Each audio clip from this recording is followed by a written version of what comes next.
Auto Glass America comes to you with free mobile service. Make your money go farther with Auto Glass America. 813-96-GLASS. That's 813-96-GLASS. Auto Glass America.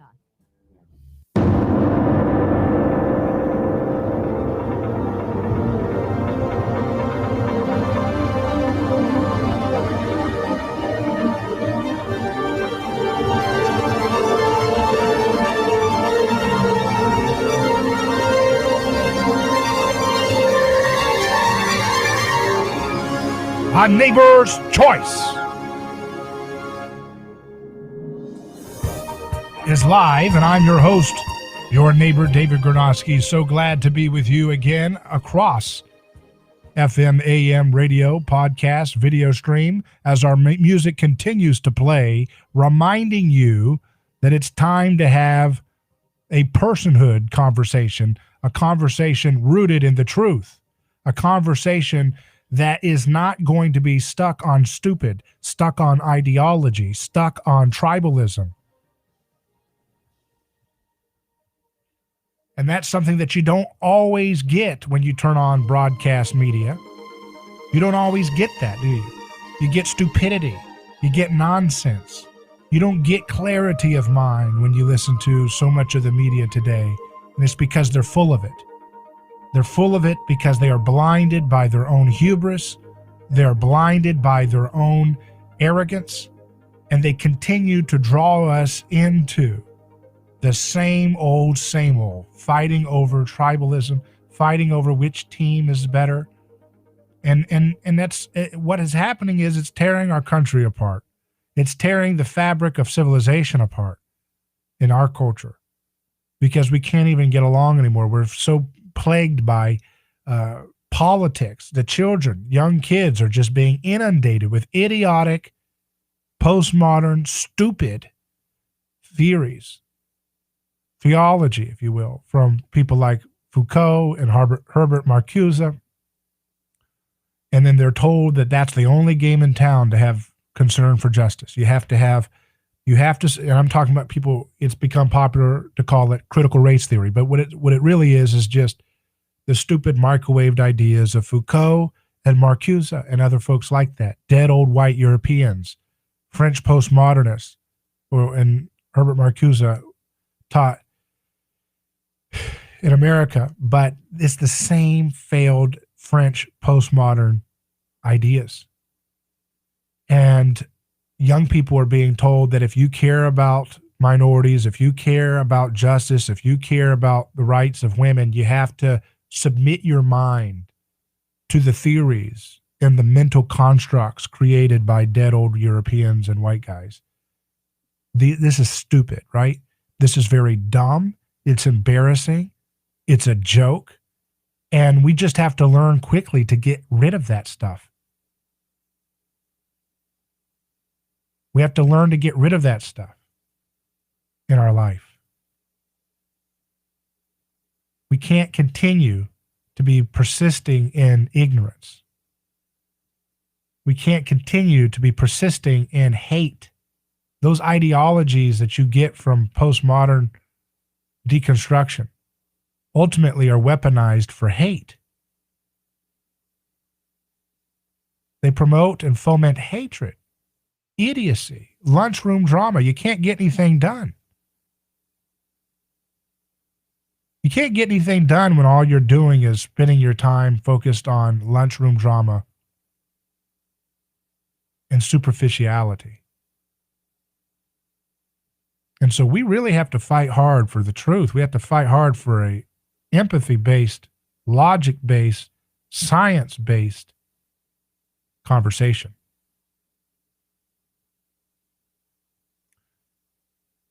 Somebody said to me recently, "Oh, you're in danger of otherizing the media when you condemn the things they do." And that's ridiculous.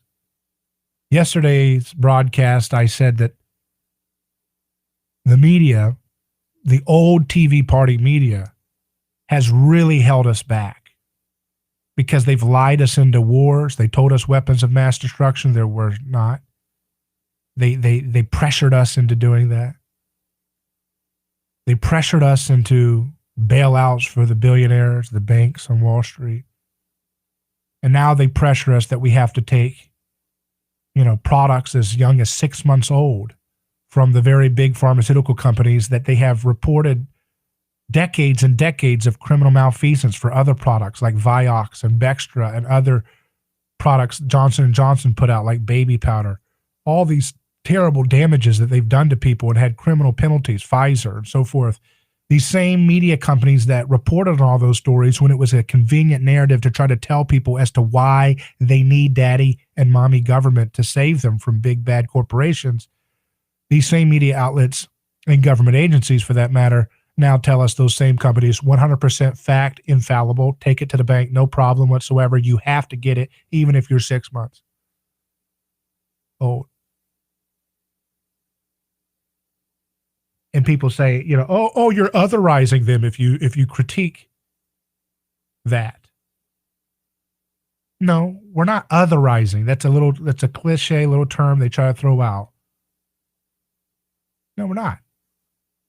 See, that's what the left always does. Whenever you criticize what they're doing, when you criticize the horrendous, inhumane policies of the neocons in the left and the Republicans, the Democrats, whatever, they always try to say, oh, you're otherizing us. No, we're not. That's what you do for a living.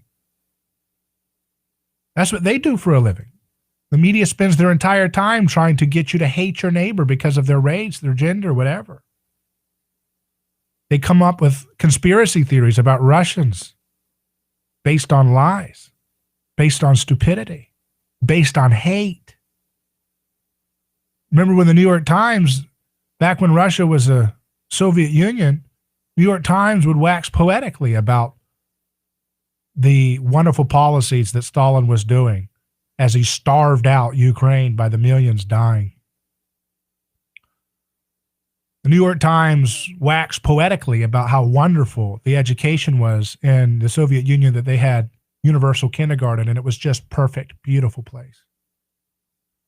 But now they're an upset, spurned lover that's mad that Russia does not at least openly embrace communism and atheism, but now embraces another type of tyranny.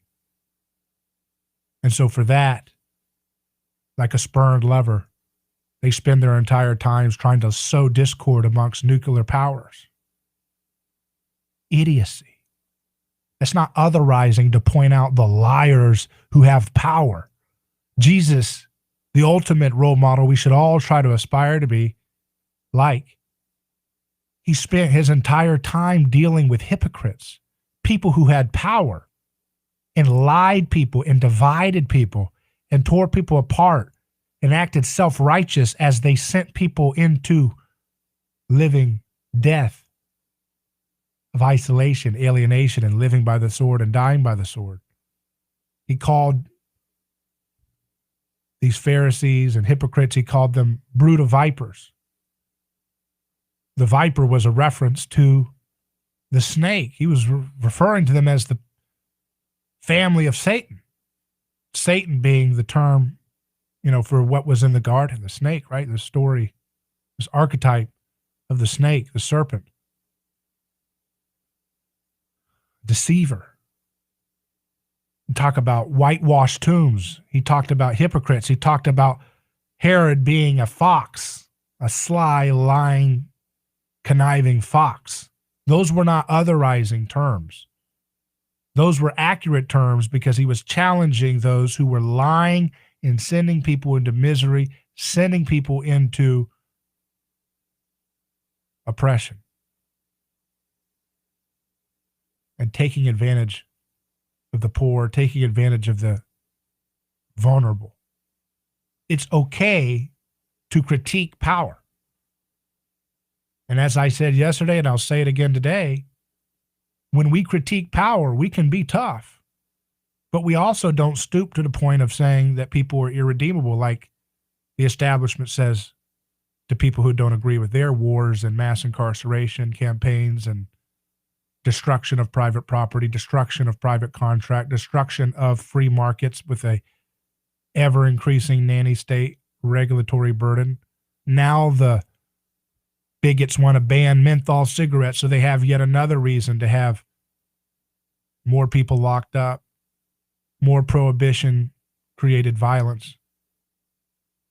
They just don't stop. So no, when we speak against the powerful who are abusing people, we're not otherizing people. We're exposing the truth. We're bringing truth to light. We're bringing things out in the open. JustTheNews.com says D.C. jail treatment of Capitol riot defendants draws bipartisan outrage. It was a well-thought-out strategic plan to transfer inmates to D.C., where they can be mic'd in a cage, a lawyer says. A short drive from the U.S. Capitol, 1,500 inmates are stuck in their jail cells 22 hours a day. Until last month, it was 23, and they were also barred from going outside. A smaller group of inmates may have it even worse, those awaiting trial for alleged crimes in the January 6th Capitol riot. They've been placed in restrictive housing, a maximum security designation. The plight of nearby inmates has received surprisingly little attention on Capitol Hill for the better part of a year since the District of Columbia Department of Corrections issued its medical stay-in-place policies for COVID-19 mitigation. That only changed in late April, and it flipped the partisan script. Representative James Comer, ranking Republican on the House Oversight Committee, demanded better treatment for the inmate population at large, while Democratic Senators Elizabeth Warren and Dick Durbin spoke up for inmates accused of insurrection to keep Donald Trump in office. The issue could complicate D.C.'s bid for statehood. D.C.'s House is not in order, and the solution is not to grant it even more authority over through statehood, Comer said, in response to a Washington Post report that characterized the jail's COVID-19 order as mass solitary confinement. The January 6 defendants are being held in pretrial detention on charges ranging from knowingly entering or remaining in restricted grounds without authority to conspiracy, assault, and obstruction of an official proceeding.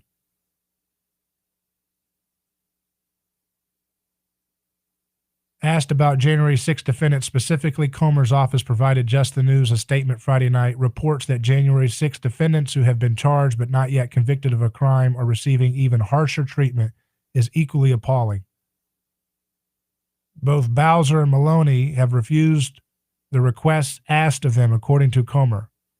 A spokesperson for Maloney connected Just the News with an oversight staffer who has not responded, while Bowser's spokesperson has not responded. The Department of Corrections spokesperson did not answer email questions and declined to speak on the record at a phone interview. Solitary confinement is a form of punishment that is cruel and psychologically damaging, Warren told Politico a month later. The Massachusetts Democrat fears the January 6 defendants are being singled out to punish them or break them so that they will cooperate with federal prosecutors. Well, that's good that, and Dick Durbin apparently has spoken. And that's a good example. That's a good example from what I just read there of Democrats showing empathy, right? There's no reason to be putting people in a torturous situation for any real. Solitary confinement is being abused left and right all over the place. But it's especially being used in this case for political payback. We have a problem of people who are deranged with sociopathic disregard for the plight of other people. And it seems like they like to really stick it and hurt people who think differently than them. And it's good that in this case, you have an example where, a rare example, where it looks like Warren and Durbin are actually showing some good role modeling for the left to be actually consider the situation for folks who voted for their scapegoat in chief, Donald Trump, and went into this trespass situation to protest at the Capitol. But it's a window into what happens for a lot of people who get thrown into solitary confinement many times for nonviolent crimes. And yet nothing's being done about it. The Biden administration continues to sit on their hands as people are languishing with COVID, with lack of hygiene, lack of sunshine, lack of proper nutrition, sanitation, and what have you, in our federal prisons for nonviolent, victimless crimes, first-time offenses many times. The media doesn't say anything hardly at all about it. And this is just another example. So I'm glad to see that at least somebody is showing a little bit of modeling of empathy in this case. Good stuff. But hopefully something will be done about it. But who knows? You know, D.C. is kind of a lawless town. They do whatever they want. They love regime change chaos all over the world. Love it. And they love to be ruthless and hateful to people who defy their imperial majesty that they want people to give them. We'll take a quick break and return live on A Neighbor's Choice. I'm David Gronowski, back in just a moment with more.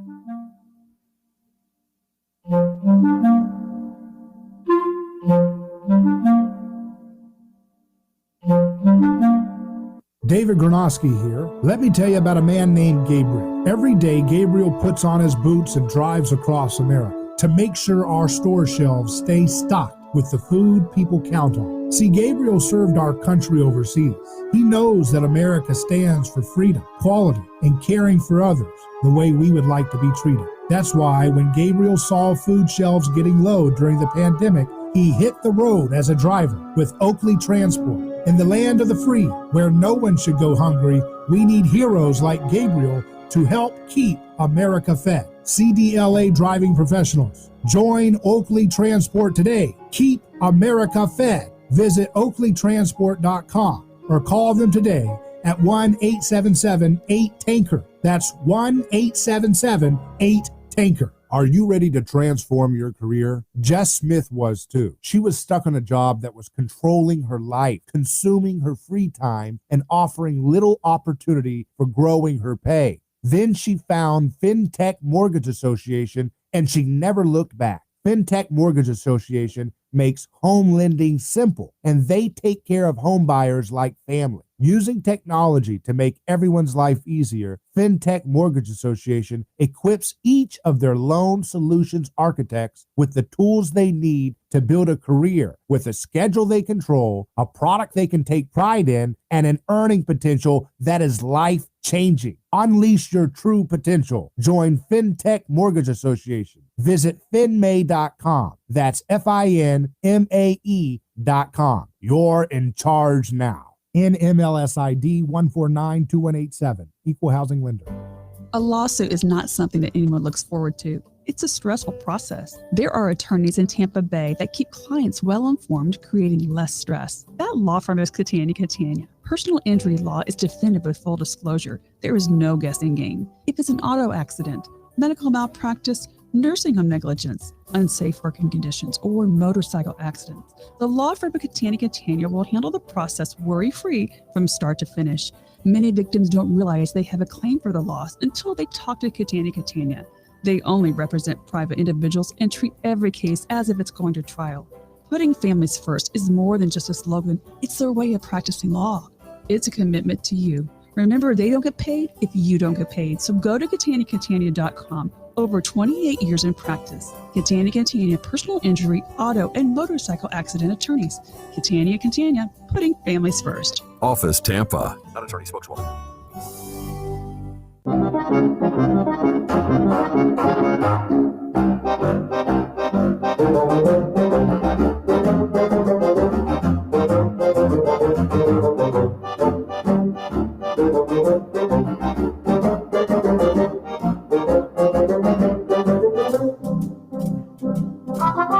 Welcome back to A Neighbor's Choice.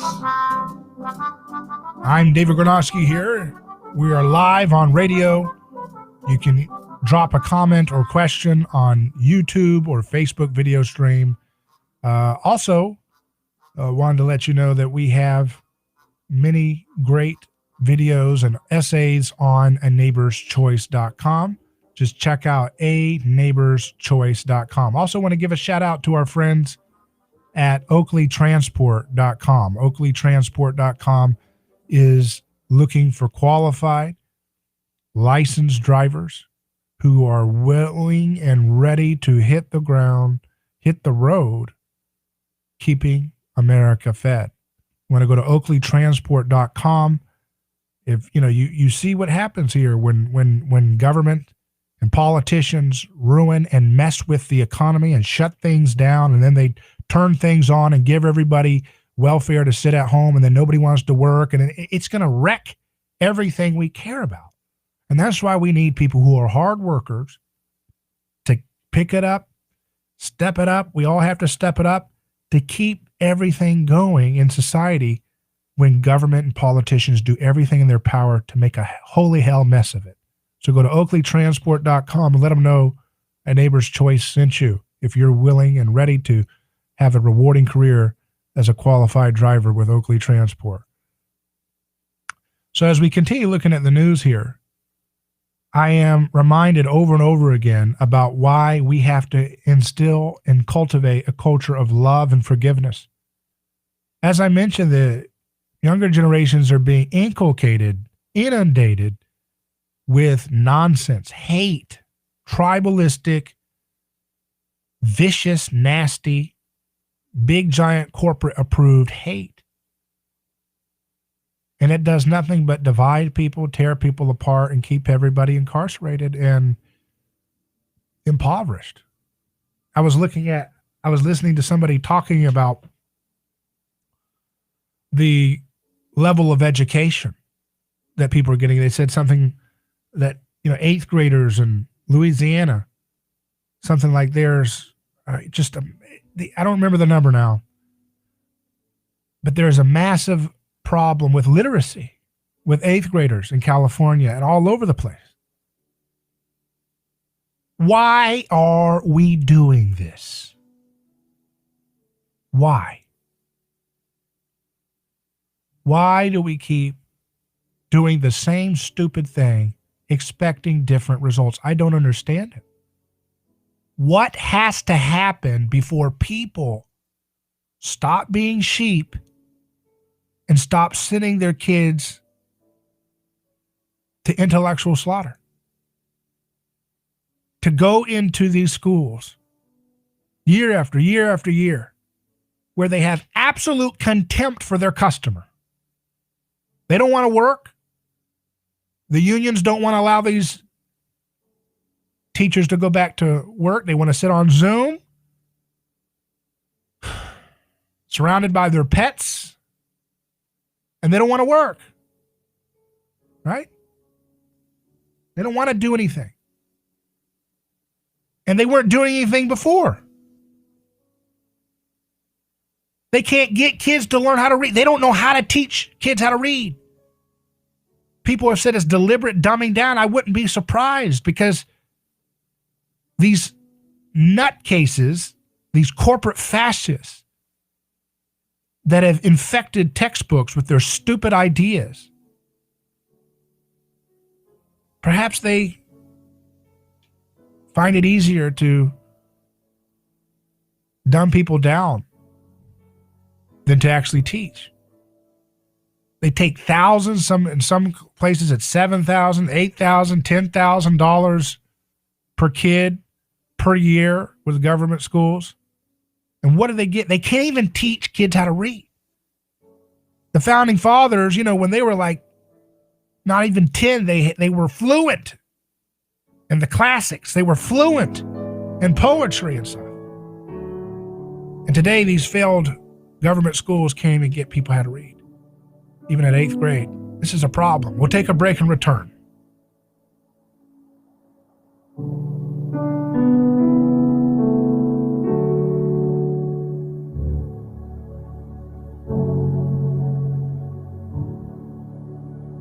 Politics these days are just that, politics. Pathetic discussions about things that don't matter, while the pandemic, crime, and economic disparity march on. That's why you need a balanced approach to news, business, and entertainment in the state of Florida. That publication is newstalkflorida.com. Whether it's the White House, the courthouse, or your neighbor's house, News Talk Florida has the sources, articles, video, and audio that will be a must daily check-in from your laptop or mobile device. Take a look at newstalkflorida.com. Today's news and entertainment with a Florida. President Biden walking out to the Rose Garden without his mask, highlighting the CDC's new guidance that fully vaccinated Americans can go maskless in most outdoor and indoor settings. Well, today is a great day for America. in our long battle with coronavirus. The president crediting science, but also efforts to vaccinate, marking the milestone today of administering 250 million shots in 114 days of his term. Earlier in the Oval Office, while meeting with GOP senators, meeting on infrastructure, the president and senators removed their masks after hearing CDC Director Rochelle Walensky make that announcement to the country. Once you are fully vaccinated, 2 weeks after your last dose, you can shed your mask. There are exceptions in crowded public places. As an example, the CDC faced criticism for not updating those guidelines sooner. Republican Senator Susan College agrees. This is overdue, but it certainly is a step in the right direction. Michelle Franz.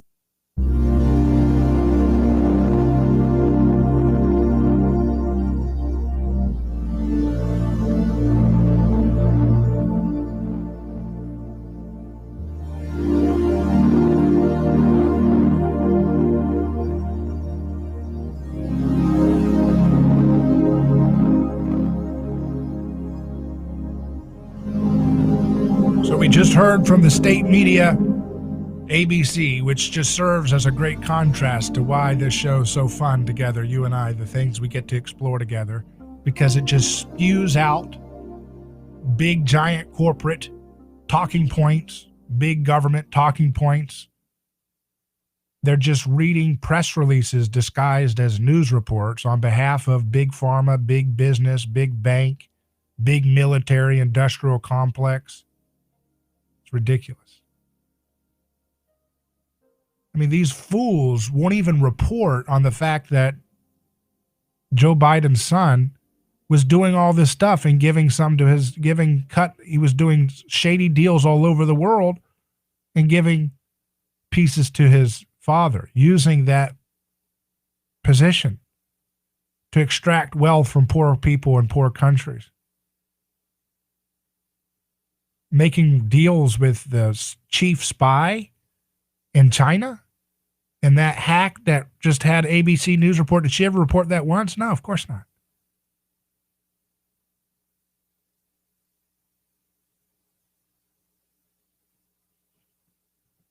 We have to build back better. We have to build back better. We have to build a better media. We have to build better education. Better frameworks of education, better frameworks of money, better frameworks of healthcare. And that means getting rid of the 20th century failed institutions.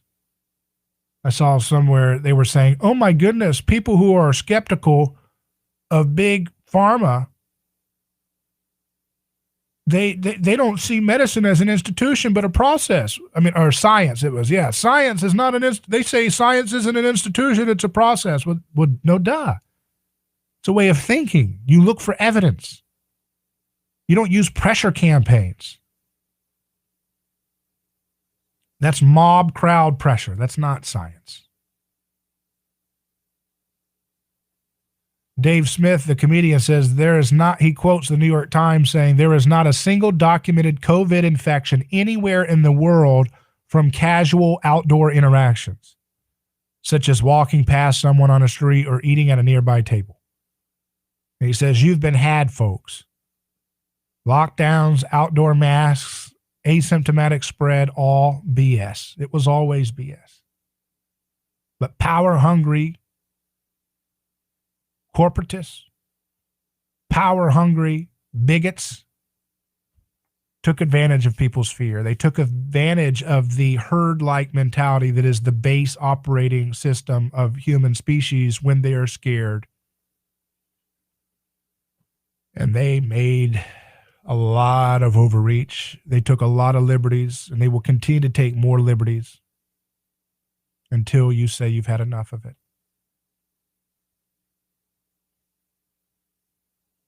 I saw a meme that someone shared. Brian said, y'all might want to leave enough gas for the mailman to bring your unemployment check. But that's what we have today. We have people who don't want to work, and I don't blame them for not wanting to work. I mean, it's a rigged game. You can't start a business without having so many hurdles to overcome with occupational licensure and so forth, regulations, taxation. You have failed states like California wanting to extract wealth tax and state income tax and federal income tax, all these different things that pile up on top of people one after another. And they give back such a horrible, shoddy product in return. This is madness to persist in these kind of policies. LifeSiteNews.com reports COVID vaccines must be halted immediately, renowned toxicologist tells CDC. Renowned toxicologist Dr. Jansi Chun Lindsay, PhD, has called on the U.S. government to halt COVID-19 vaccine distribution. Late last month, Lindsay told a meeting of the CDC's Advisory Committee on Immunization Practices in Atlanta that the vaccines, quote, must be halted immediately due to safety concerns on several fronts. ACIP had convened to discuss blood disorders linked to the Johnson & Johnson COVID-19 vaccine. Dr. Lindsay, who holds a doctorate from the University of Texas and has more than 3 decades of scientific experience, cited potential blood clot, fertility, and immune issues related to the jabs. Her full testimony can be found on YouTube with a transcript. This is not a coincidence. In the mid-1990s, I aided the development of a temporary human contraceptive vaccine, which ended up causing unintended autoimmune ovarian destruction and sterility in animal test models, despite efforts against this and sequence analysis that did not predict this, Lindsay told ACIP.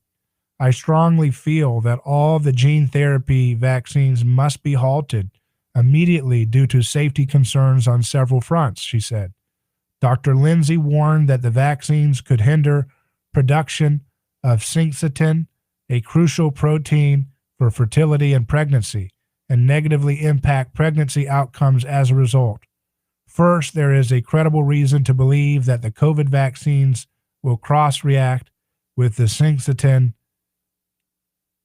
and reproduce proteins in sperm, ova, and placenta, leading to impaired fertility and impaired reproductive and gestational outcomes, she argued. Respected virologist Dr. Bill Gallagher, PhD, made excellent arguments as to why you would expect cross-reaction due to beta sheet conformation similarities between spike proteins and syncytin 1 and syncytin 2, Lindsay said. I have yet to see a single immunological study which disproves this, despite the fact that it would literally take the manufacturers a single day. You'd think they could do that, right? You know, they've got legal immunity. They've got all this government handout, everything, the whole red carpet rolled out for these people, these greedy corporations. You'd think they could do this? Because he says it would literally take the manufacturers a single day to do these syncytin studies to ascertain this. Why can't they have the decency to do this? They're getting profits given to them by the government. They don't have time to do this? These are real scientists doing real evidence-based hypothesis and statements that need to be investigated. She says it's been over a year since the assertions were first made that this could occur. We have seen 100 pregnancy losses reported on the vaccine injury tracking system of the U.S. government as of April 9th, Dr. Lindsay continued, and there have been reports of impaired spermatogenesis and placental findings from both the natural infection, vaccinated, and syncytin knockout animal models that have similar placental pathology, implicating a syncytin-mediated role in these outcomes.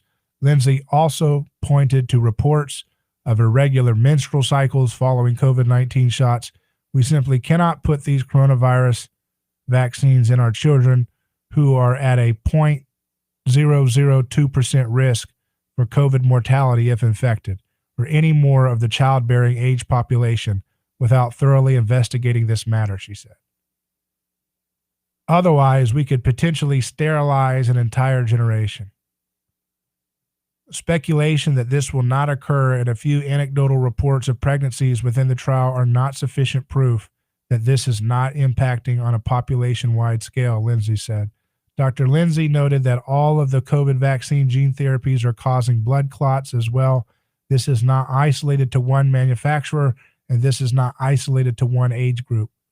We are seeing coagulopathy deaths in healthy young adults with no secondary comorbidities. There have been 795 related reports to blood clotting disorders as of April 9th in the VAERS reporting system. 338 of these being due to thrombocytopenia, she said. There are forward and backward mechanistic principles for why this is happening.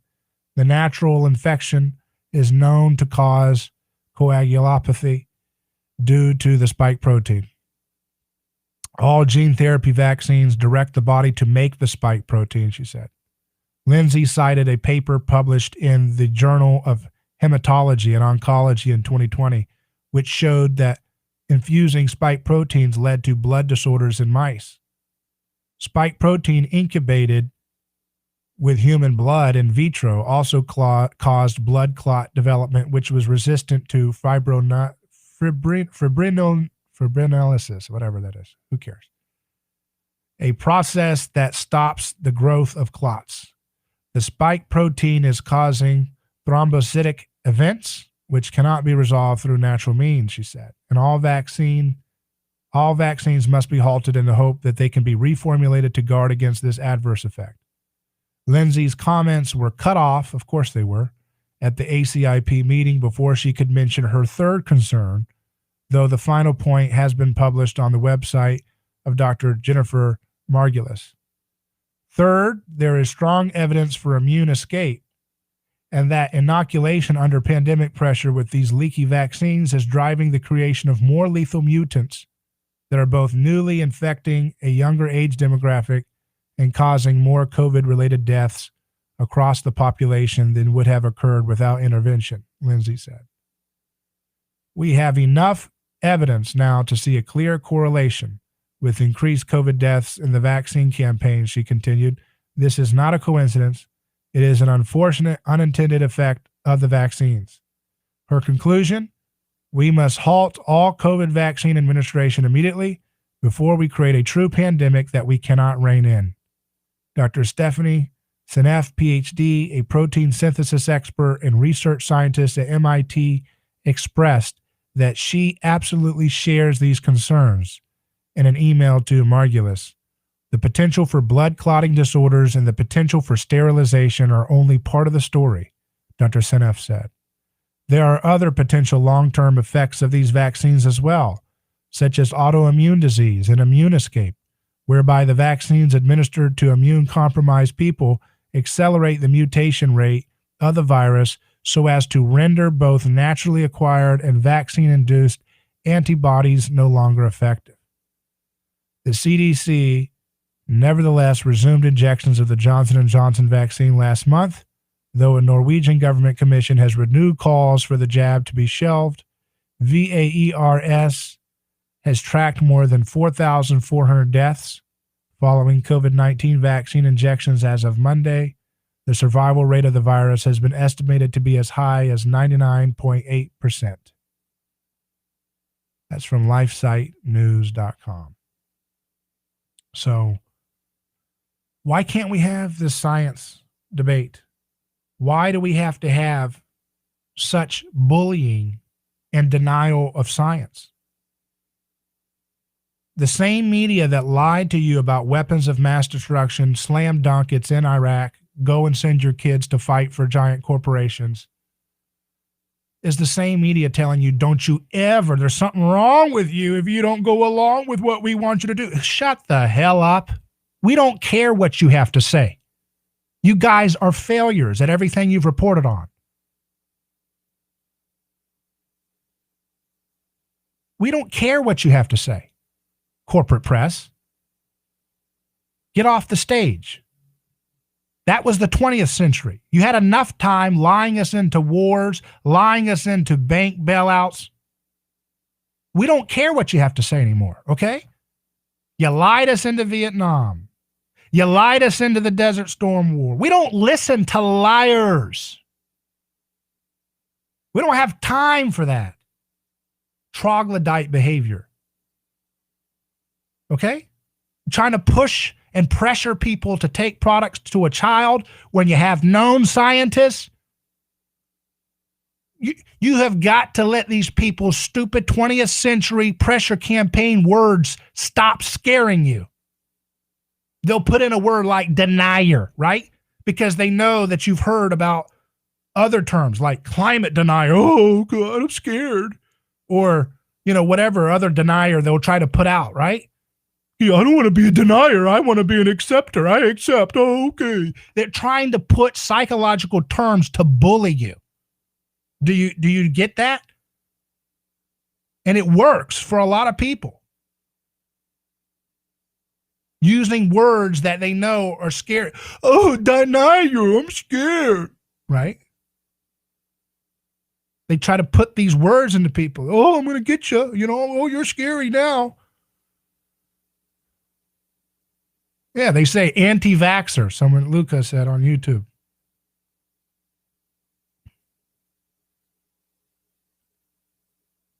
I think it's not about anti or pro. I think, here's my idea. I'm just thinking this out loud. It's not medical advice, but why aren't they promoting that if you're 70 or 80 and you've been having government subsidized seed oils put in your body your whole life? So you've developed the leukotoxin that's associated with severe cases of ARDS with COVID infection? Here's a proposal. I'm going to give this to the corporate press. Why don't you guys push those people to take all three vaccines, Johnson & Johnson, Pfizer, and Moderna? Why not? I think you guys are anti-vax, NBC, CBS, ABC, ABCD, EFG, whoever the hell you are. I think you're anti-vax if you don't tell 70 and 80-year-olds who've been eating seed oil sludge their whole life to take all three vaccines. Double dose of Moderna, double dose of Pfizer, and one big nasty dose of Johnson & Johnson. Why not? You're anti-vax. You're a denier. NBC, you are a denier. Brian Williams, what's his name? Brian Williams? Is that the guy that lied about being shot at or something? You're a denier if you don't push all three vaccines. For people who've been eating government subsidized vegetable oils, which cause leukotoxin buildup, which is associated with ARDS, which is the thing that tends to kill you with COVID. Why don't you push all three vaccines? I think that's what we should push, right? That's just my opinion. I think NBC and ABC and CBS should all push that. Or they're a denier. Weapons of mass destruction were in Iraq. Were they not, guys? Come on. The whole planet was going to melt, right? In 2000, what was Al Gore and NBC and everybody pushing that the polar ice caps were going to be gone by now? They're gone, right? Whoa, don't be a denier. They're gone. You just haven't looked over there, right? Go take a trip over there to the North Pole, South Pole, wherever. Everything they told you, Florida was going to be underwater by now, right? According to billionaire Al Gore. That happened, right? I'm underwater right now as we are speaking. If you deny that I'm underwater, that I'm not underwater, if you deny that, then you're a denier of reality. These are bullies. They're hacks. They have conflicts of interest out the wazoo. But they're deniers if they don't push. And that's my thing. I think they are anti-vax COVID deniers. If NBC, CBS, and ABC don't push that, you got to get all three companies' vaccines now. That's what you have to do. So that you're totally 100% fine, right? That's what they should push. They were right about weapons of mass destruction. They were right that if we didn't take Assad out, that the whole planet would be destroyed. They were right about it all, weren't they? They were right about Russians installing Trump, right? That happened, right? Okay. They were right that Hillary Clinton had like a 99% chance of winning the election. That was right, right? They've always been right. All those reports they did of Pfizer and Johnson & Johnson and so on having to have criminal, convictions and so forth, those didn't happen. NBC and ABC and CBS just have those stories on their websites to test your faith. They just want to challenge your faith a little bit, strengthen your faith and resolve in those giant corporations. It's just a little challenge there. It's an illusion. Those reports aren't there, actually. See, this is the stupidity of these people. Bullies. They're out of ammo intellectually. It's embarrassing. We'll take a break and return in just a moment with more on A Neighbor's Choice.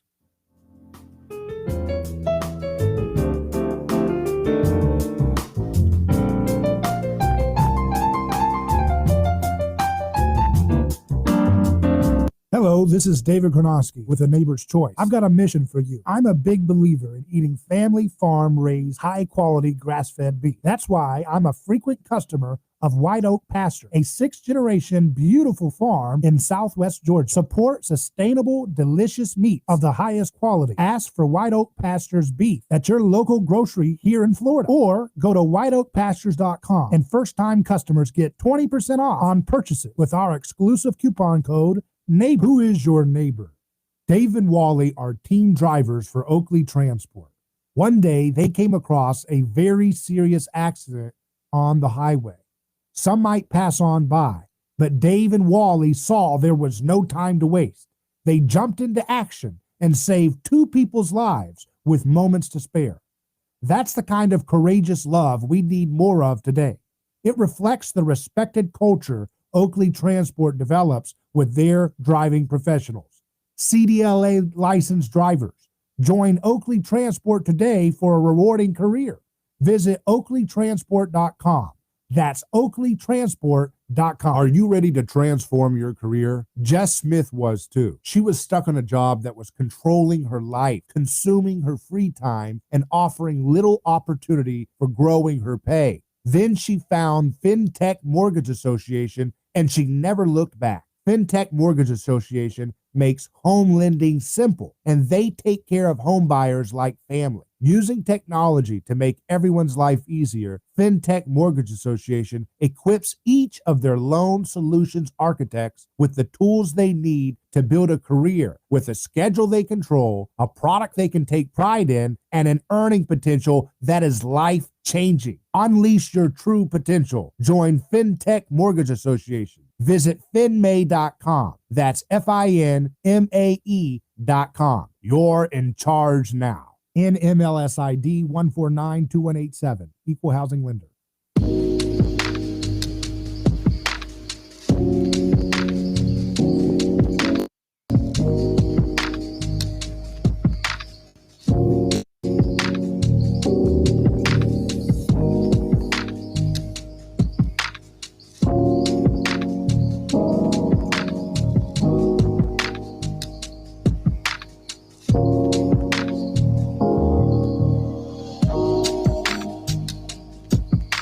A Neighbor's Choice returns. Remember, Al Gore invented the internet.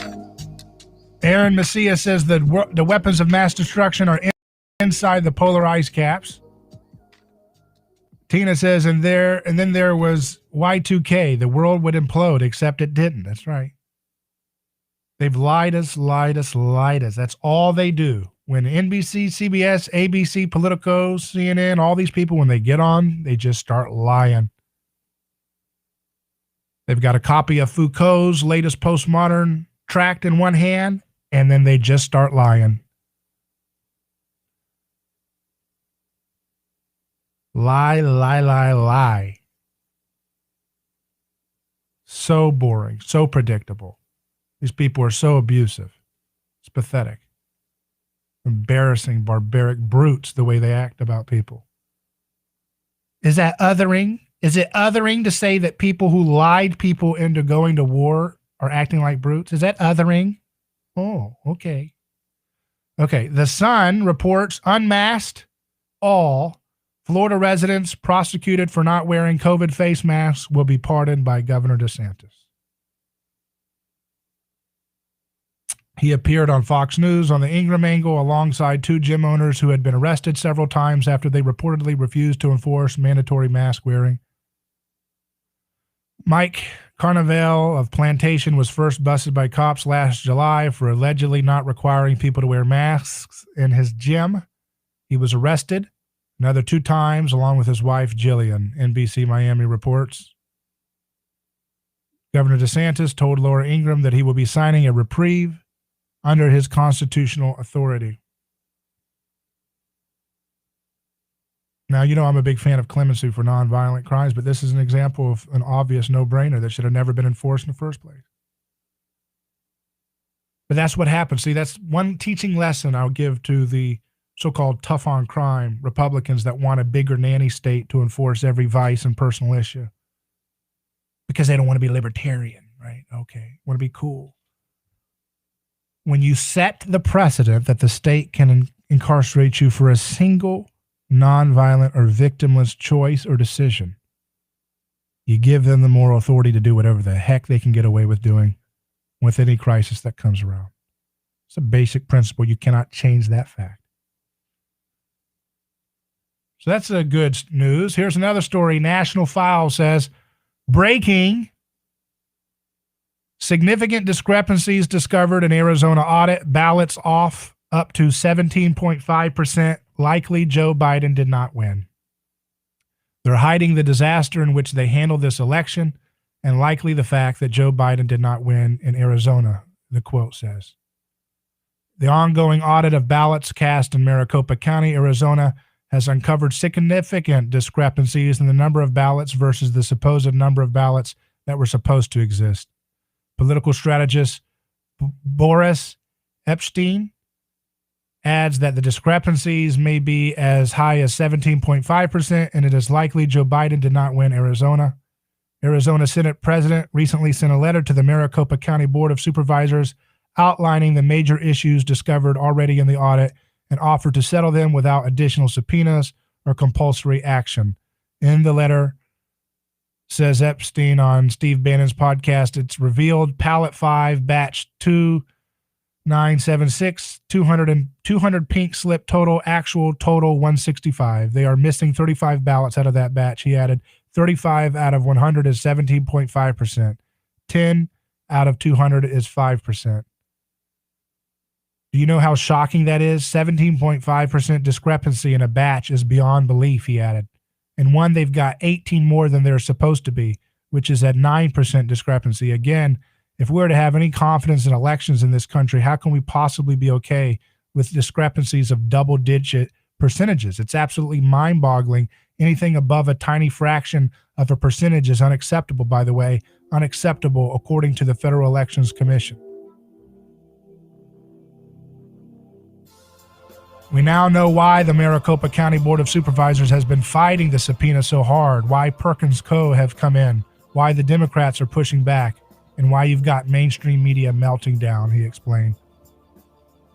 And they'll tell you it's false. There was zero problems, no problems at all, because that's all they do is lie. They just lie, and they're bullies. And it's time to send that 20th century media complex into the trash. Delete their channels. Let's move on and build a new, better conversation. I'm David Gronowski. We'll be back with Science and You and Jeff Deist. But for now, Godspeed.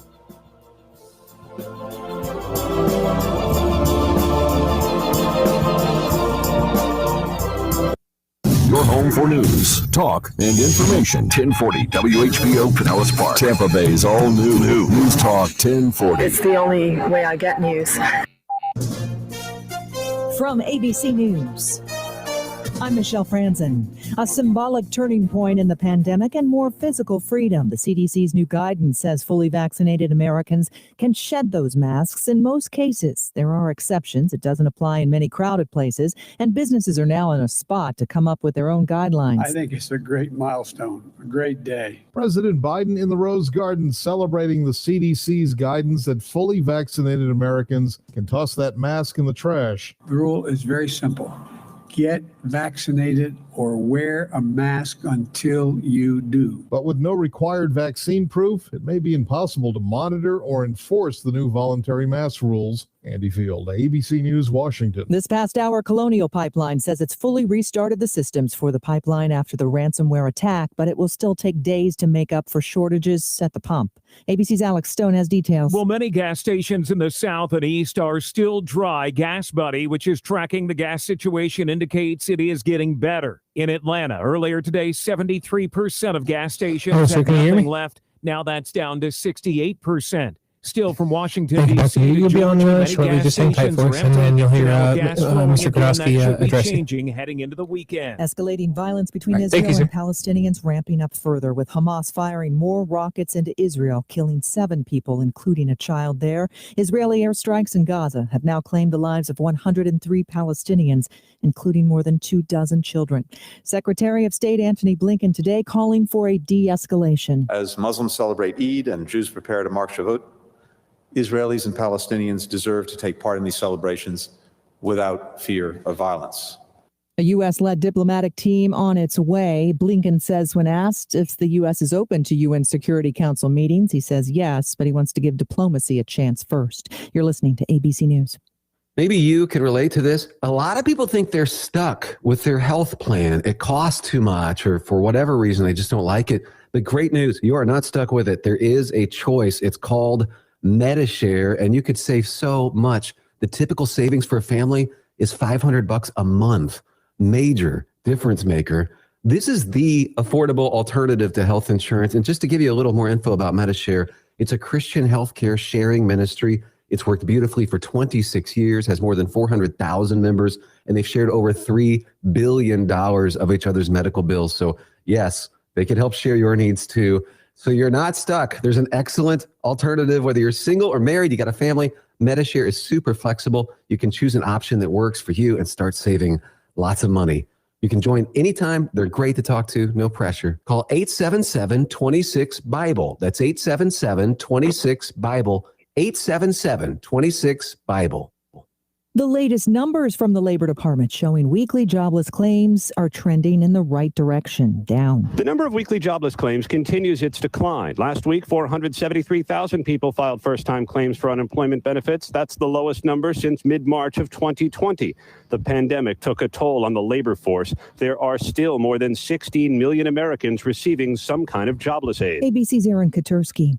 Get a COVID shot in Ohio, and you could win a lot of money. In an effort to get more people the vaccine, Ohio Governor Mike DeWine has opened up a lottery. To be eligible to win, you must be at least 18 years of age or older on the day of the drawing. You must be an Ohio resident, and you must be vaccinated before the drawing. The drawings will be held every Wednesday, and the prize money ain't bad. $1 million. The Ohio Department of Public Health will be responsible for the drawings, and the Ohio Lottery will conduct them. The money is coming from existing coronavirus relief funds. Sherry Preston, ABC News. She is a grandmother, a great-grandmother, and now at 78 years old, she's fulfilled her lifelong dream of earning a college degree. Vivian Cunningham worked as a custodian and in the mailroom at the Alabama Power Company to support her kids. After retiring, she went to Stanford University in Birmingham, Alabama. Last week, she completed her bachelor's degree. This is ABC News.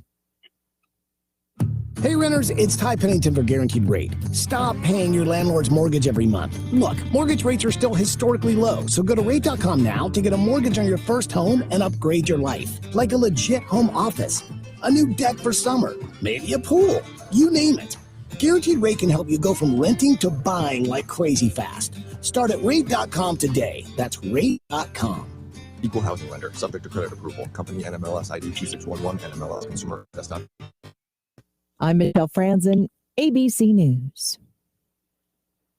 Hello, this is David Kronosky with A Neighbor's Choice. I've got a mission for you. I'm a big believer in eating family farm-raised, high-quality grass-fed beef. That's why I'm a frequent customer of White Oak Pasture, a 6th-generation beautiful farm in southwest Georgia. Support sustainable, delicious meat of the highest quality. Ask for White Oak Pasture's beef at your local grocery here in Florida, or go to whiteoakpastures.com, and first-time customers get 20% off on purchases with our exclusive coupon code neighbor. What's better than a stimulus check? Another stimulus check. If you have full coverage insurance, you qualify for up to $150 cash back for your broken windshield. Auto Glass America will install a premium quality replacement with a lifetime warranty at no cost to you. Wherever you are, Auto Glass America comes to you with free mobile service. Make your money go farther with Auto Glass America. 813-96-GLASS. That's 813-96-GLASS. Auto Glass America.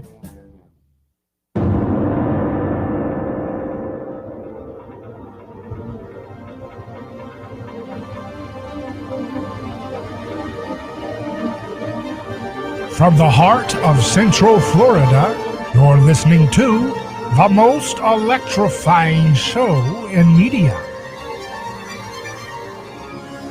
A Neighbor's Choice.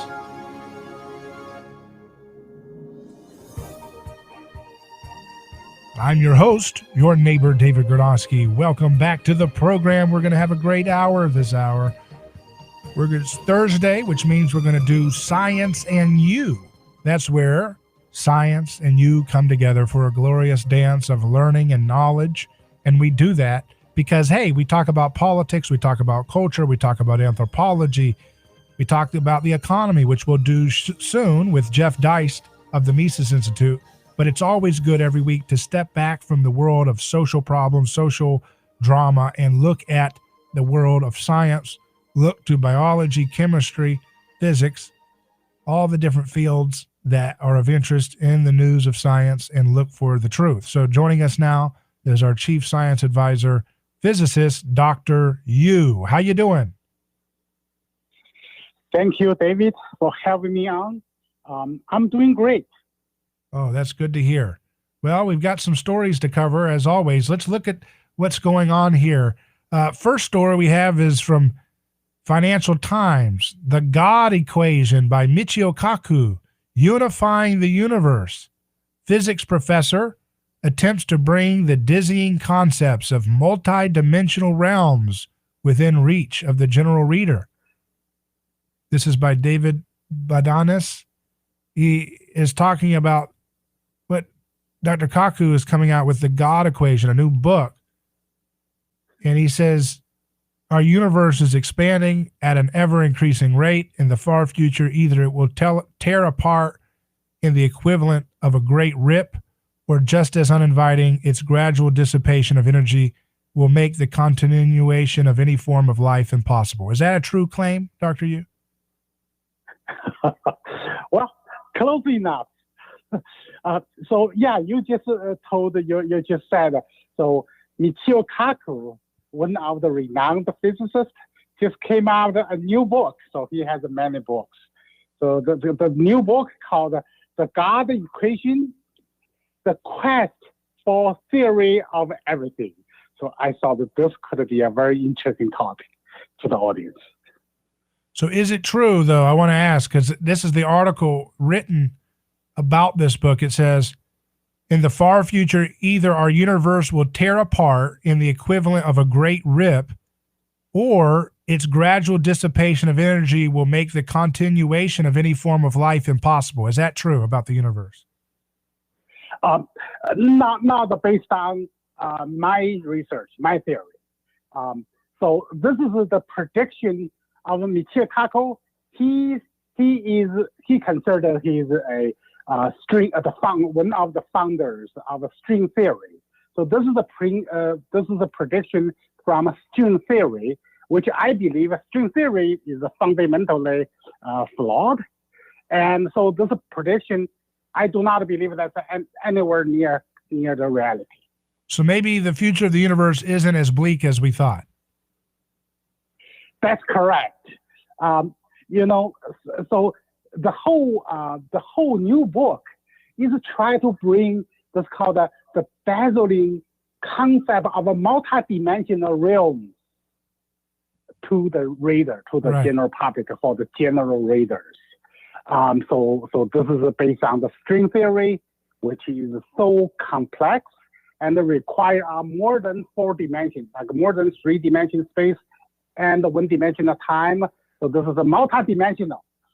like one of the string theory called the M theory require 11-dimensional. So this is cannot be comprehensively, intuitively. So it has to involve some God equations, have to use lots of imaginations. But for short, I do not believe string theory is correct from the fundamental elements. So that means that it is not the starter. The universe has a particle, has a matter. No, it started with the universe has a strength of energy. So what is the energy? There is no definition of that one. So it's starting from the foundation, a strength of energy, and use the concept of general theory, relativity theory. Energy can convert it to mass. Somehow use this one, try to unify relativity theory with that describe the universe of the big universe, and connected with quantum mechanics describe something is small. Try to unify them. I believe this theory is fundamentally headed in the wrong direction. Started with the wrong foot, and the prediction is the prediction from string theory never been correct. Okay, so and I do not believe the prediction here. So the universe, yeah. In other words, string theory's credibility is hanging on by a string. That's correct. It is assuming the universe, the fundamental elements, is the build universe is a string of energy. So now, what is the energy? A string of energy is a closed loop or open loop, and they try to simulate all the, try to describe all the available elements, fundamental particles, use different vibration frequency, because when you have a string, it continues a string of energy, like a string. String can vibrate in different modes, right? So that's why I use that different modes to describe the behavior of different material, particles. And I believe this is completely wrong. The universe is not built by a string of energy. The new universe is built, first of all, built by matter. So that's particles we can see, we can touch. And how the particle related to the energy, the motion of the particles, the motion of the mass, that's where the energy is. Without the matter, without the mass, there is no energy. So that will be zero energy, right? Your energy equals, how energy, you say m equals v velocity squared, one half of velocity squared. That's a Newton definition, right?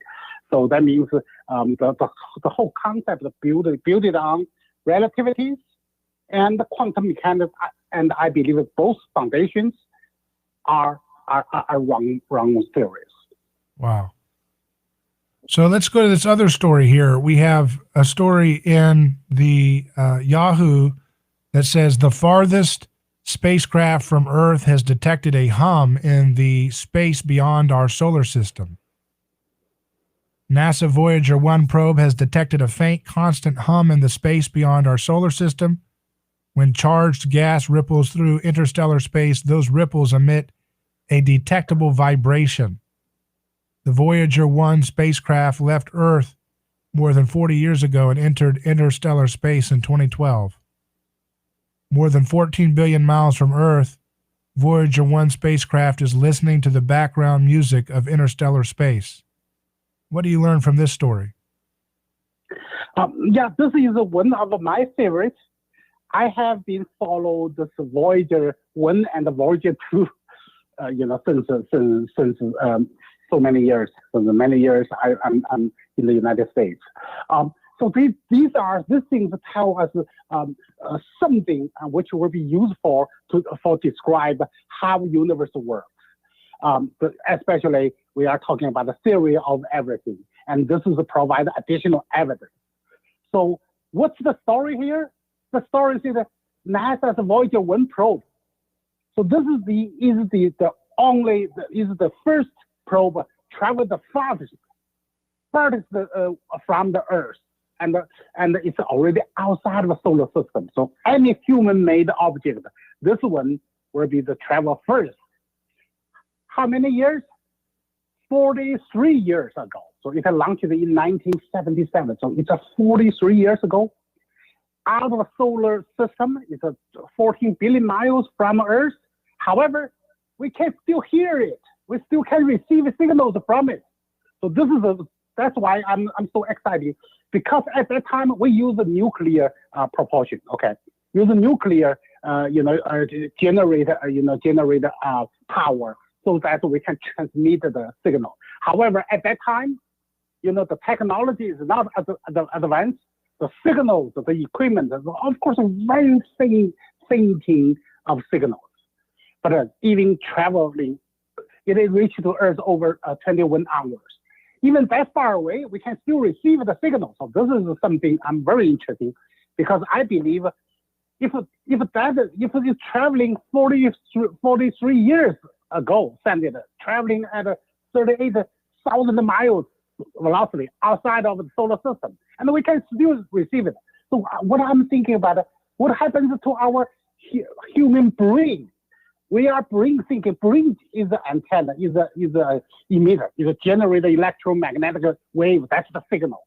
So that's why human to human can communicate through brain waves over 1,000 miles on Earth. There's no problem. So that's something. So that's why I'm very, very, keen to this development. But this story talking about after this Voyager 1 traveling outside of the solar system is 5 years ago. So they already exited the solar system. And now they detect sound. They said, they detect the humming sound.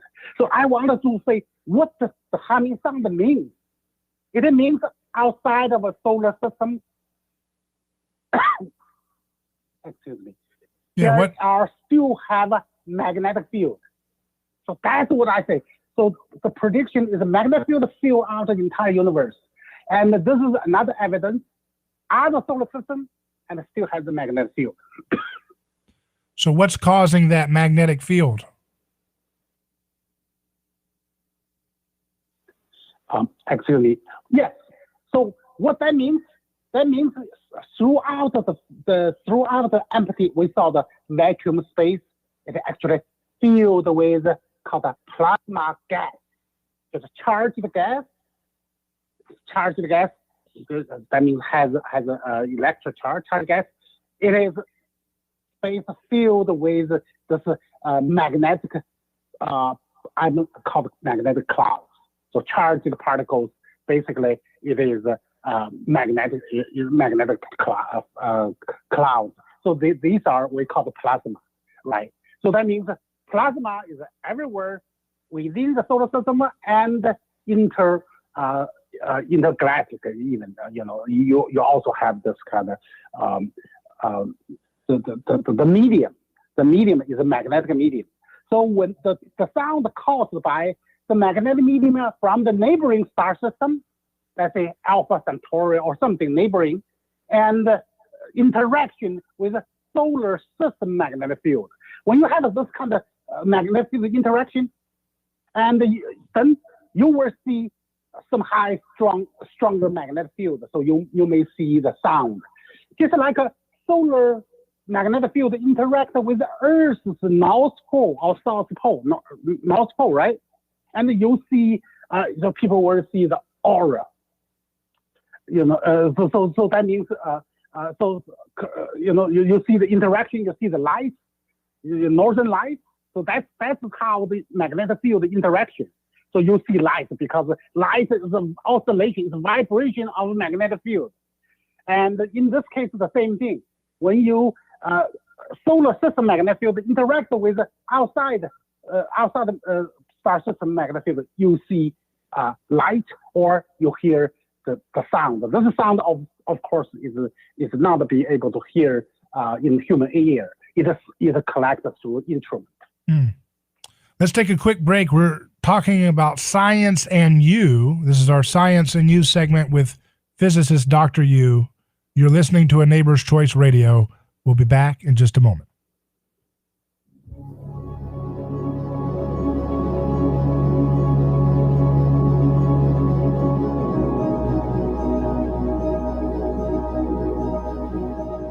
David Gronowski here. Let me tell you about a man named Gabriel. Every day, Gabriel puts on his boots and drives across America to make sure our store shelves stay stocked with the food people count on. See, Gabriel served our country overseas.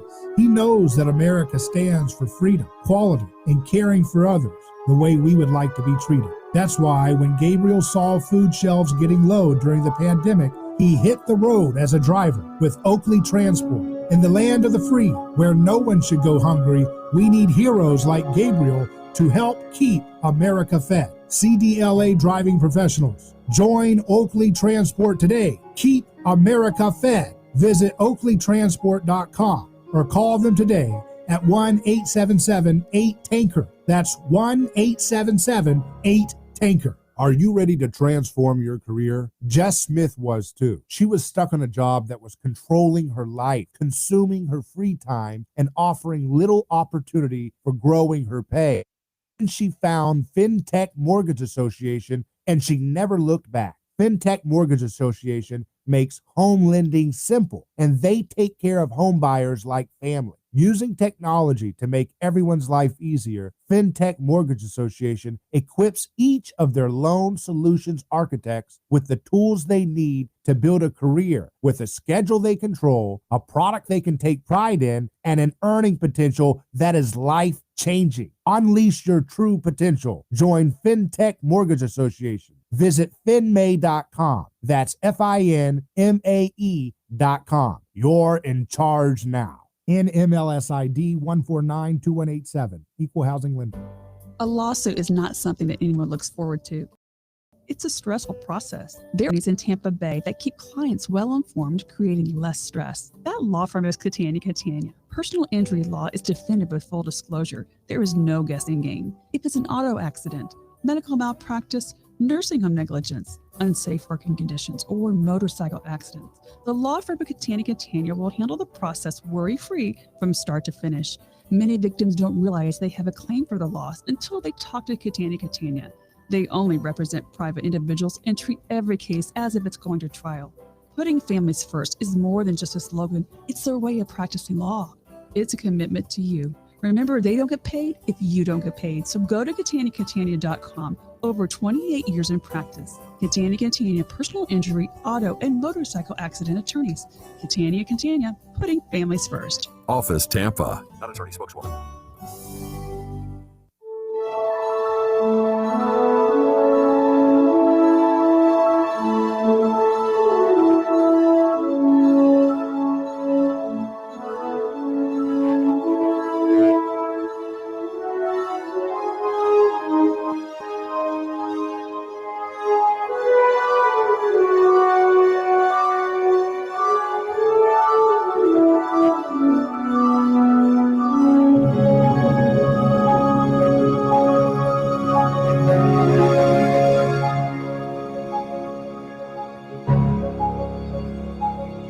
Science and You, our segment about science, returns now on A Neighbor's Choice. I'm David Gronowski here with Dr. Yu, our chief science advisor, as we continue looking at news.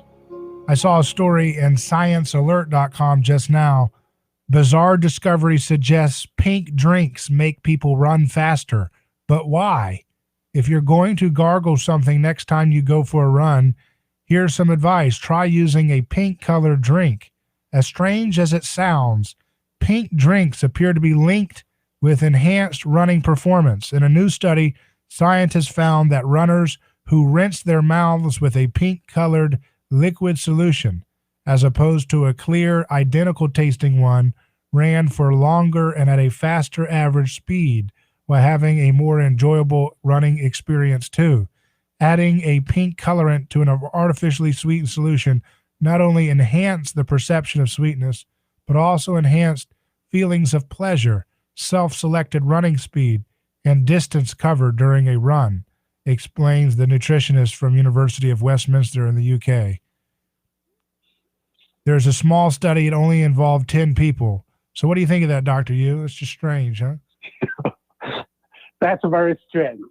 You know, if a pink color can make it feel like a excitement, right? So, you know, a present, or excitement. So I would think about it. For me, I like sky blue, you know. Yeah. So that would make me excited more than pink. But they didn't test it against other colors, apparently. I don't know. I didn't look at it all the way, but probably sounds like the perception that if it's colored, there must be some substance that will enhance, you know what I mean? You believe that it has something added to it, you know? So people think they're going to do better, you know, like medicine or something. Right. If the pink color is not the essence is that drink itself has some kind of enhancing, you know, energy, you know, enhancing, you know, awareness or something. Well, it's like steroids. Okay. Inside so Hook. Then that would make sense. Yeah, InsideHook.com says, do sharks use magnetism to navigate? A new experiment offers more to ponder. Says, among the mysteries of sharks are their ability to navigate, including certain species' practice of making annual trips to remote parts of the ocean. Given that sharks do not use GPS, this begs the question, how do they pull it off? New research indicates a geologically fascinating answer to the question, specifically that sharks can sense the planet's magnetic fields and navigate accordingly. That's right, sharks don't necessarily use GPS because they are GPS. In this case, imagine a GPS system that could eat you. So what do you think of this? I mean, you've talked about this a lot, the magnetism that animals have. Yes, we have a similar topic. So not just a shark and some other species underwater, they do traveling, identify direction based on the magnetic field. You know what? I want to give an analogy. I thought that this is nothing new. You know the reason when we wake up, we feel very energetic, very fresh. And one thing you will feel you are very certain in certain direction. You were very certain, clear head. Where that sense of direction come from? From a human body is a magnetic system. Okay, you generate this magnetic system, aligned with or interact with Earth's magnetic field. That's from north and south. So that's where whenever I find I have a good sleep, and when I was driving or something, I'm very good at the direction. You know, feels like very clear. This direction sense actually is coming from not just because the environment, actually the innate inherent from interaction, your own magnetic field interaction with Earth's magnetic field. That's where the direction comes from. When I was sick, sick means your biological magnetic system is being disturbed. So now you feel like I cannot think clearly. I feel dizzy and I cannot walk straight, or I cannot think straight. At that time, your magnetic system is being disturbed because of sickness. So then you lost direction. So I believe shark is the same thing. Shark sensing magnetic field because it's more closer to the bottom of the ocean, closer to center of the Earth. Of course, they will sense, will interact with the Earth's magnetic field is closer. And I believe that's nothing too surprising to me. Yeah, I mean, and we see that magnetism plays a role in so much of biological life, and I think we're only scratching the surface, right? That's correct. When the experiment actually they detected, they said that bacteria actually, when bacteria moves, so they fall. They actually their spines actually have those kind of iron type of materials. Those are actually magnets, and they are moving. They're sensing based on the magnetic field. And when the experiment, the antibiotics also magnetic field. So that's why antibiotics can find bacteria, and the bacteria can swimming towards antibiotics just like a magnet. That's interesting. Dr. Yu, thanks again as always. Science and You is over. We'll see you next week on Science and You. And up next, we'll have Jeff Deist from the Mises Institute. Stay with us. There is all kinds of lunacy going on. The madness of 2020. Weekdays 11 to 2. I'm so fed up with these Democrats. It's unbelievable. Get it straight from Chris Plant. They're so hypocritical. It makes me sick. It's the Chris Plant Show. This is just got me going off. And the left is waging war against the police in the United States. Telling it like it is. You should be thanked profusely for getting to the point. You're a voice of reason in the sea of idiots. The Chris Plant Show, weekdays 11 to 2. News Talk 1040, WHBO. Music to the ears of millions. New CDC guidance says fully vaccinated people can now go about their daily lives without a mask. This after more data shows the vaccines can stand up to COVID variants and vaccinated people are unlikely to spread the virus.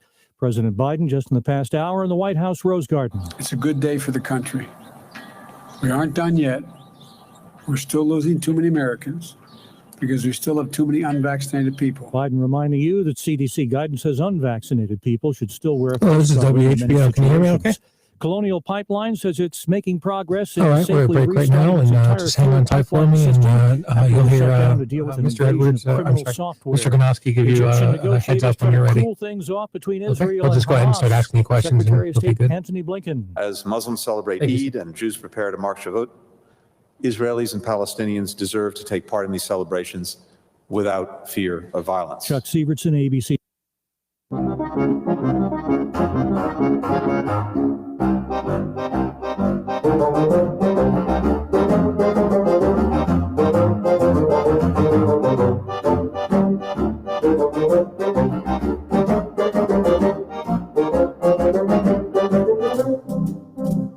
Welcome back to A Neighbor's Choice. I'm David Gronowski, and now we're going to turn to our friend, the president of the Mises Institute. We have Jeff Deist. How you doing, Jeff? Hi, David. Doing great. How are you? I'm doing great, too. Now, I saw a commenter on our YouTube stream said, have y'all heard about the no masks in public places for vaxxed people? I knew it would happen, but I'm so flipping angry. And I was predicting this the other day. I said, you know what? I think they're going to do a switcheroo now. So anybody who is skeptical of government groupthink is now going to be the one that's identified with the mask wearers. And anybody who's just, the first early adopters for whatever the television tells them to do are now going to identify as no mask. Do you think that switcheroo might happen? That'll be interesting. It's like... Yeah, well, I saw Jill Biden, of all people today, say that we feel kind of naked when we don't have the mask on. So it really has been an unbelievably successful form of social conditioning over the last more than a year now. And so people are actually going to feel strange without it. So that's how effective this has been. And of course, we know it's all been largely a psychological ruse. There's little or no, benefit to masks in the form of stopping the transmission of microscopic droplets. It's never been proven that they do, and it has potentially been proven that they don't. So the whole thing was just designed as a huge sort of conformity charade. It was designed to get you acquiescing and going along with the program. So the masks have been almost entirely symbolic, but that's a hell of a symbol. First and foremost, we walk around with masks on our face. Imagine little toddlers and babies growing up in this environment. So the CDC had a tweet today where they said, hey, if you've been vaccinated, you don't need to social distance or wear the mask outside anymore. And to prove this point of how conditioned everyone is, they actually got very badly ratioed on that tweet. They had a bunch of maskers coming out saying, well, this isn't very smart. All these unvaccinated people are going to be running around.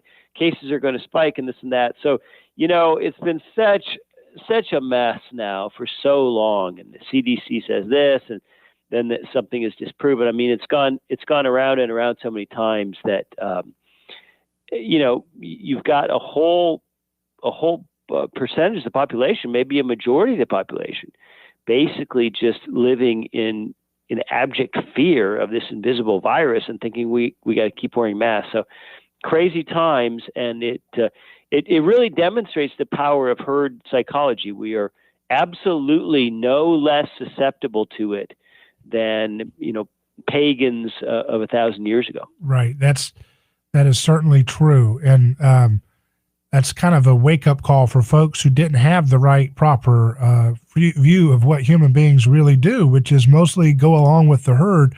And we all believe that that's only those other people or these people or that rival team politically, but it's actually something that's deeply rooted in our humanity, as you alluded to. But there's a story I talked about a little bit before, but it's in LifeSite News that COVID vaccines must be halted immediately. Renowned toxicologist tells the CDC.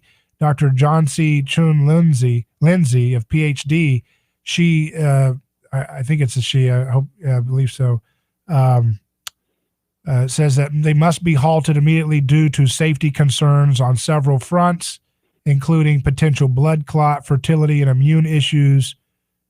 She's got a doctorate from the University of Texas. And I mean, now look, what we're saying here in this is that what happens when government and all media get together and try to push one size fits all perspectives on science? And then that's what we're at today, isn't it, Jeff? I mean, regardless of what people think about this vaccine, we can't have one size fits all. What do you see about this?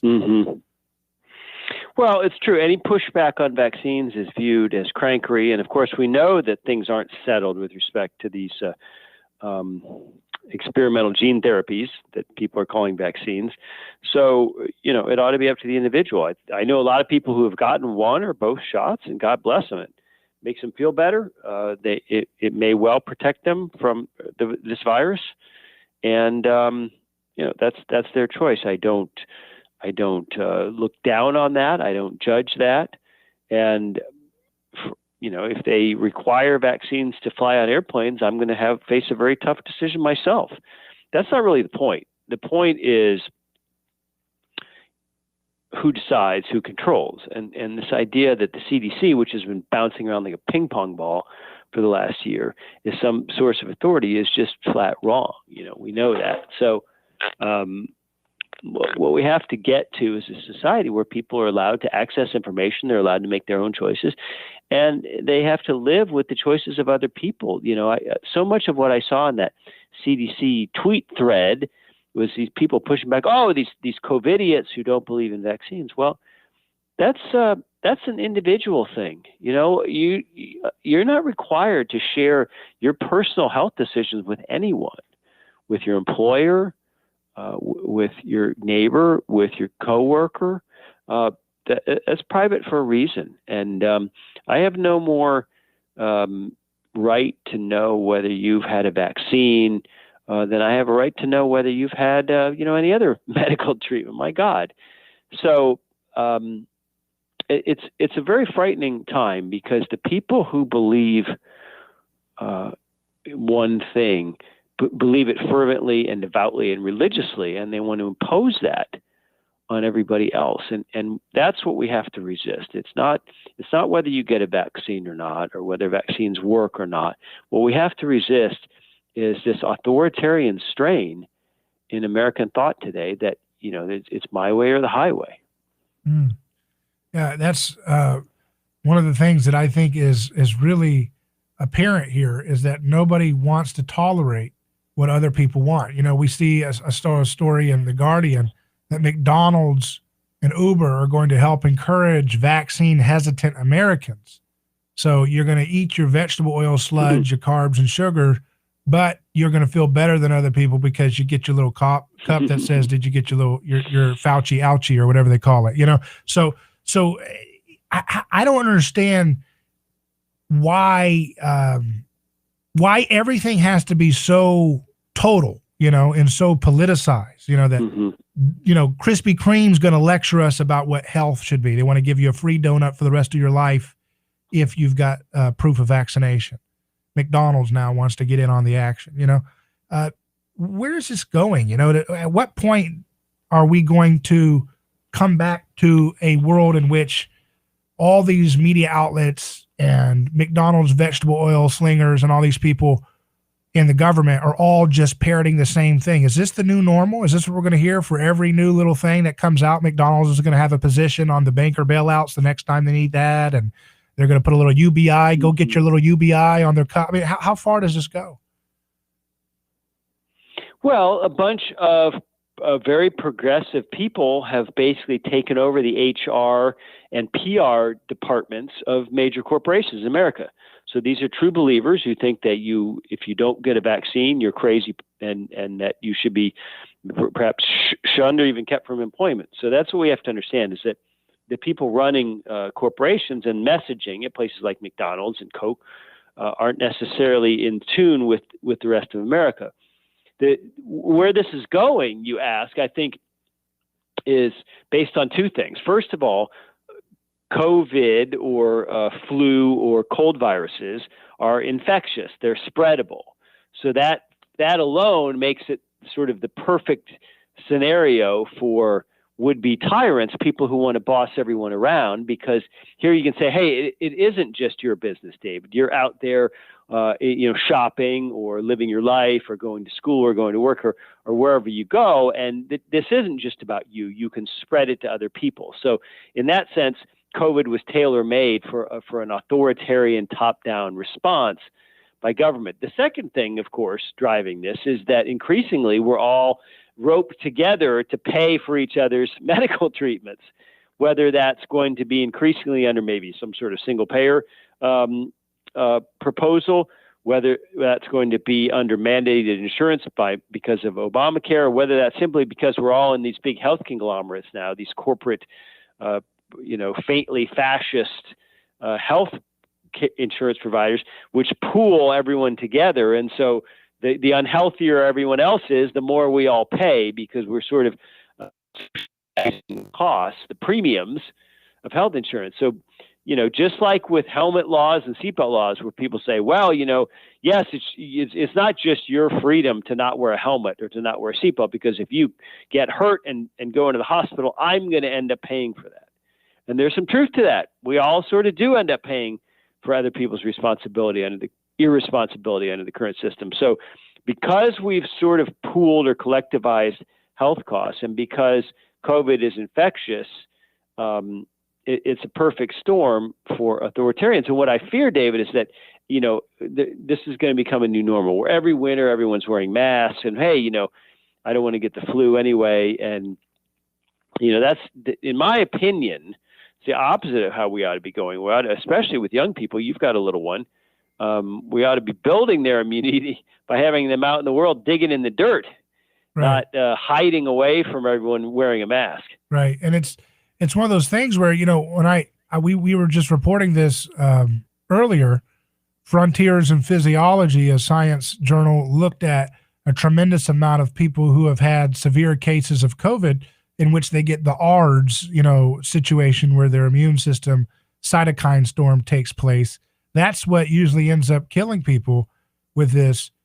And every one of these people had a tremendous amount of what's called leukotoxin, which is directly, linked. There's only one thing that builds up leukotoxin, and that's linoleic acid, which is the vegetable oil that McDonald's and these people slather everything in, this oxidized, mutagenic, carcinogenic vegetable oil that they fry the fries in, and the bread has got it in it, and everything's got it in it. So one could make the argument that, if these people want to be nanny state people, that we should prohibit people from going to McDonald's if we want to have severe cases of COVID reduced. People who have severe cases of COVID are going to be more likely to be symptomatic and coughing and hacking on everybody and spreading it too. So you can play this argument very easily back on them. But it never works that way, does it, with these people who like to be self-righteous? I mean, the two biggest comorbidity factors, we think, we don't know, they're still being collected, and this is still somewhat anecdotal, but the two biggest comorbidity factors we think are obesity and age. So in theory, if you wanted to, reduce the amount or the severity or the hospitalization rate, the death rate of COVID, you'd have these government snitches and these government bureaucrats forcing everyone to go on caloric restriction, or radically segregating old people. But instead, like you said, you get a Dunkin' Donut and you get a McDonald's Big Mac and you get some woke Coke. Yeah. And you're off to the races. The idea that not a single country, not a single jurisdiction, to my knowledge, I could be wrong, told people at the beginning of this, hey, we don't know what this is, but what we do know is boosting your own immune system through exercise, getting outside, sunshine, vitamin D, good diet, good frame of mind, not isolating yourself alone at home, avoiding the sun, avoiding exercise, avoiding socialization, which of course mental health is closely tied to our physical health. Not a single governmental or political jurisdiction did that. And that's crazy. Wow. So it's interesting to see how all of this stuff is so baked in ignorance, pretending to be, scientific certainty and so forth. And it's all kind of continually falling apart in front of all of our faces. Let's take a quick break. When we return with Jeff Deist, we'll get into some of the things happening in Florida where Governor DeSantis is challenging the notion of having vaccine passports for cruises. So we're speaking with Jeff Deist of Mises.org, their website, mises.org. You can also follow him at Jeff Deist on Twitter. Back in just a moment after this short break.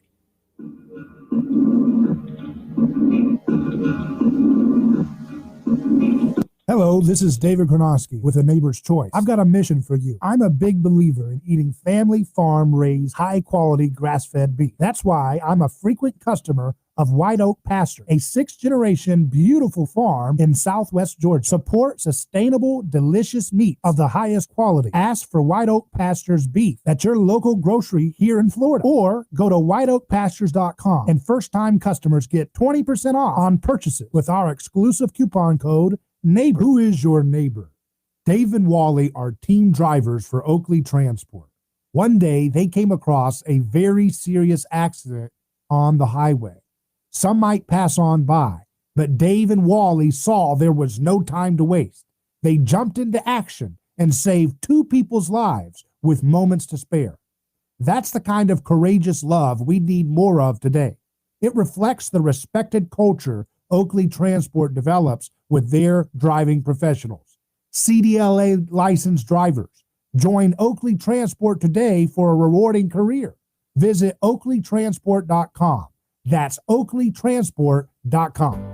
A lawsuit is not something that anyone looks forward to. It's a stressful process. There are attorneys in Tampa Bay that keep clients well informed, creating less stress. That law firm is Catania. Personal injury law is defended with full disclosure. There is no guessing game. If it's an auto accident, medical malpractice, nursing home negligence, unsafe working conditions, or motorcycle accidents, the law firm of Catania will handle the process worry-free from start to finish. Many victims don't realize they have a claim for the loss until they talk to Catania. They only represent private individuals and treat every case as if it's going to trial. Putting families first is more than just a slogan. It's their way of practicing law. It's a commitment to you. Remember, they don't get paid if you don't get paid. So go to Catania.com. Over 28 years in practice. Catania, personal injury, auto, and motorcycle accident attorneys. Catania, putting families first. Office Tampa. Not attorney spokeswoman.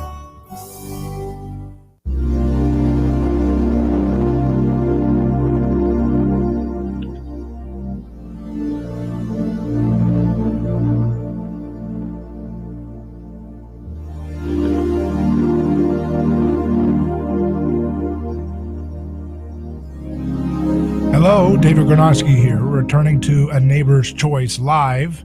We're here with Jeff Deist of Mises.org.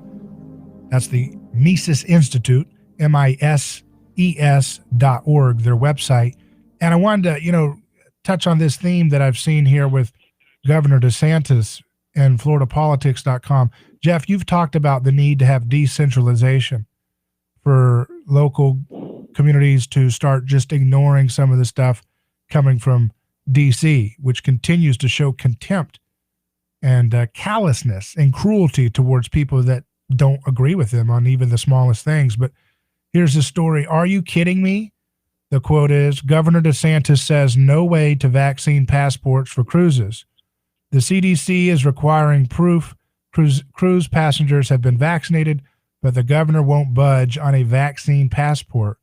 He's standing firm, saying there will be no exception for cruise ships in the state's new vaccine passport ban. The news comes after a report indicated the cruise industry had been lobbying the governor's office for an exemption. the fate of Florida's multi-billion-dollar cruise industry is pitted between the CDC's cautious coronavirus rollbacks and DeSantis's calculated and politically calculated embrace of personal liberties. The problem is the CDC, DeSantis said. The problem is not Florida. What's your take, Jeff? Wow, it's a fascinating showdown. I love it. In my opinion, the CDC doesn't have any authority or jurisdiction physically in the state of Florida. They're a federal, a branch of a federal agency. They're an independent. And so to the extent those cruise ships disembark from Florida and return to Florida, and then they head off into international waters, I don't see at any stage of that cruise even getting on the boat where the CDC would have the jurisdiction, or federal agents, enforcing CDC rules would have the jurisdiction to act. So I like DeSantis's gambit here. I think we need to have more governors doing that. If people want to go on cruises, which of course are tight quarters, and there's a lot of people close together, and there even before COVID, there have been lots of instances where people, someone shared an illness and a bunch of people got sick on a cruise ship. That's just the nature of it. Same with a military ship when people are living in tight quarters. Same with a military base. Okay. Well, the answer is very simple. The answer is to, you and I don't have to engineer this. Believe you me, the cruise ship companies are going to do this, is to have everyone sign a waiver. Right. And says, hey, you know what? There's COVID is not eradicated in society, and I don't hold the cruise line liable for any infectious disease I catch on this cruise. I mean, it's just that simple. You could have that online. I mean, that would just be a simple checkbox, like the terms of agreement when you do a million things online, even when you were even signing up or paying for the cruise. So this is not something, that requires rocket science to figure out. And there are probably a lot of people who, just after all the psychological damage wrought by these government edicts over the last years, and what I would consider a wildly disproportionate response to COVID, who are simply never going to take a cruise again. They're just mentally never going to be comfortable enough. We've actually made them scared of the air around them. The exhalations of other people are now a form of terror in America. Now, that's a sad and pathetic thing, but here we are. So the cruise ships are going to, have their work cut out for them. And so we don't have to worry about them. They're gonna be going overtime, scrubbing things, sanitizing things, checking out their food, checking out their supplies, checking out their linens, checking out their air quality, because they got billions and billions of dollars in useless hulks of metal sitting in the water without any paying customers. So, we don't need to worry about their incentives. They're entirely aligned with those of the cruise ship passenger, right? They want to go out in the water, get some sunshine, and not get sick. Yeah.